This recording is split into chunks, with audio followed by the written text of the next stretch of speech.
And colleagues, good morning to you all. We gather here today to discuss an important matter, an important crisis that is currently plaguing our global discourse, which is hate speech. Today, I wish to draw and to shed some new light into the topic, because to consider hate speech merely as a political issue is to misunderstand it. As we have learned in these very halls, language is the architect of thought.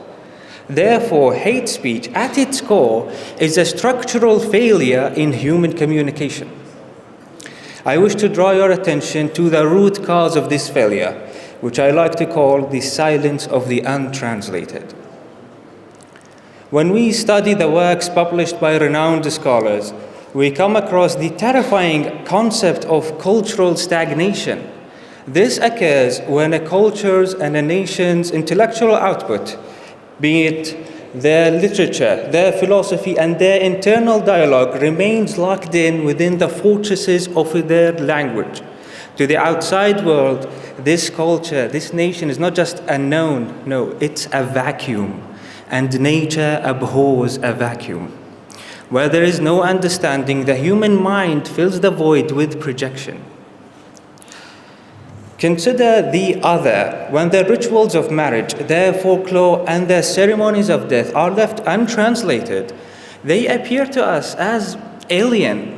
Without the semantic keys to unlock their meaning, those practices look, as has been noted, as if they are practiced on another planet altogether.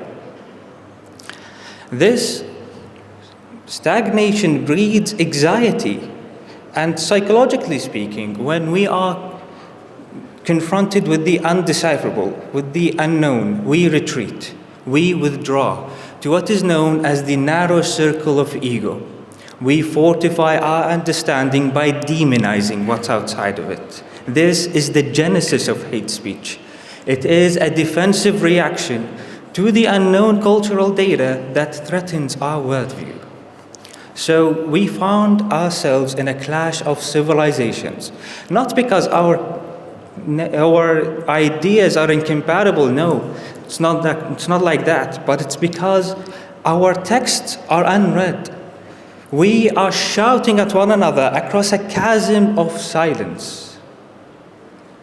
However, this is precisely where the disciplines of communication and mediation comes into play as the necessary remedies.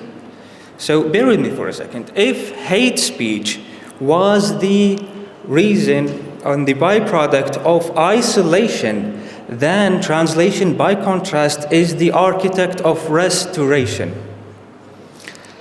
Hate speech relies on a specific kind of linguistic reductionism. It strips a human being of their context until only a flat label remains. Communication here acts as the counterforce. It restores the nuance that hate speech tries to erase. By giving the other a coherent voice, it makes it intellectually impossible to view them as a stagnant object. When someone who is culturally educated and knowledgeable and has mastered the communication skills comes across a foreign ritual, one that seems bizarre and frightening, and renders it to the target audience, to the target language with nuance and respect, the void is filled with meaning, and a transformation occurs. The alien chant becomes a hymn of devotion. The strange taboo becomes a code of honor. So, by decoding these symbols, we dismantle the clash of civilization and replace it with a dialogue. We prove that while the signifiers of our languages may differ, the human nature remains universal. And ultimately, the responsibilities of this field extends beyond the page. It's the responsibility to narrow the gap, to eliminate the stagnant, and to make sure we are no longer shouting at one another across a chasm of silence. And I wish to thank you all for your time and attention.